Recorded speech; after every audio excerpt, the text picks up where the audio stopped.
Hey, welcome to Resource Prepping. I'm your host, Greg.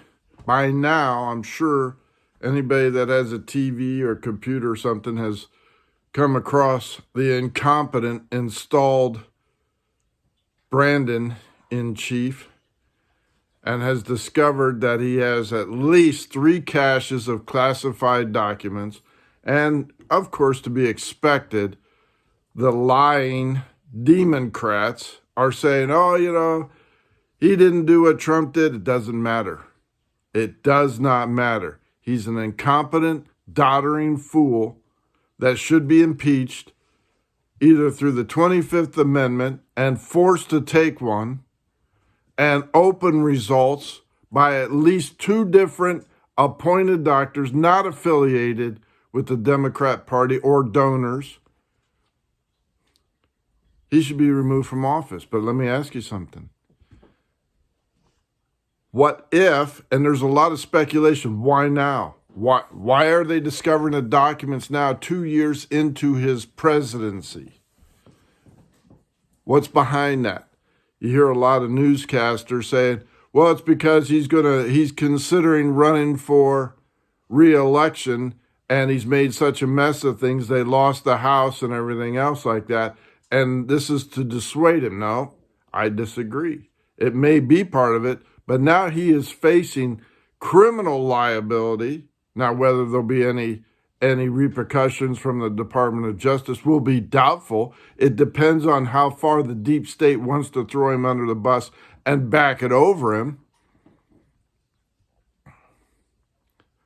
But I think the more likely scenario that no one that I'm aware of has put forth is Obama letting the archives know and bringing Kamala Harris into the loop and saying, what if Joe Biden couldn't finish his term? Are you ready to step up and continue to be the puppet of the Obama administration and continue his 3rd term, which is what Biden does until he goes off the reservation?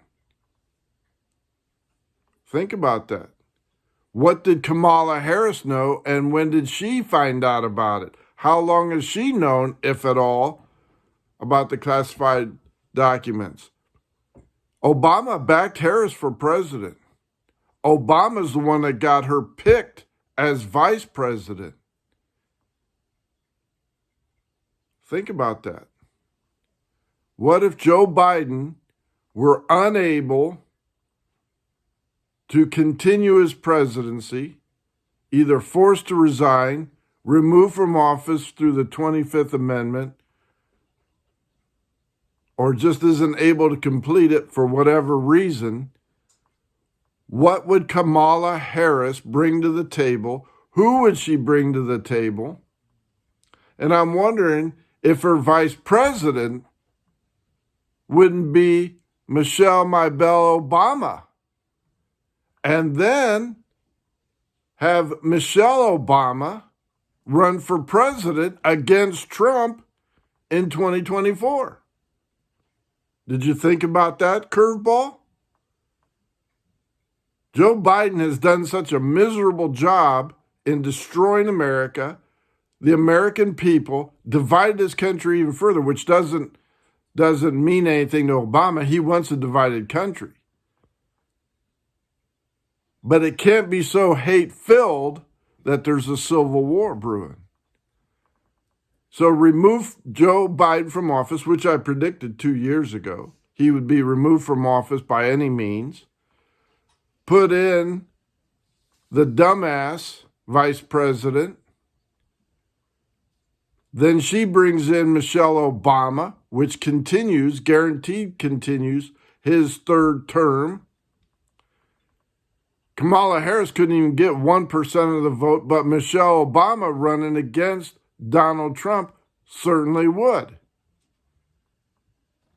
And then you would have what the left loves, a black woman vice president first, and a co-vice president that's black as well, and reportedly, maybe not all women from the beginning, according to Joan Rivers, who, after made that announcement, suddenly died in the operating room having plastic surgery. Coincidence? Possibly. But in this world of politics with these lost souls, there's a lot of coincidences in which people end up dead. Just like Jeffrey Epstein, everybody knew he wasn't going to survive in prison because he had too much on the people that visited his young girls. Everybody knew that, and suddenly the camera stopped working, the guards were asleep at their post, and he hangs himself. Coincidence? Joan Rivers exposes what she believes Michelle Obama being a transgender, firing that all up again, and suddenly she dies having plastic surgery. The Democratic Rich, who was assassinated, shot in the back, exposing Hillary Clinton for all her shenanigans, suddenly is murdered on the streets of Washington, D.C., in what they posed as a failed robbery attempt, but his wallet was still there, his watch was still on him. Everything he had of value was still on him. He was just assassinated by the Democrats and the deep state. I want to put that out there. You think about that. Tell me what you think. Leave your questions, your comments behind. I believe that's a very viable alternative because Joe Biden is going off the reservation at an accelerated pace. And they want to get prepared to give him an excuse to resign from office rather than A, face impeachment, B, face the 25th Amendment, questioning his mental stability, which he isn't. So they're giving him a way out and saying, well, I must have forgot about it. I have to resign for the integrity, and they'll save his face, for the integrity of the office. Thank you for liking and subscribing. Let me know what you think. Greg out.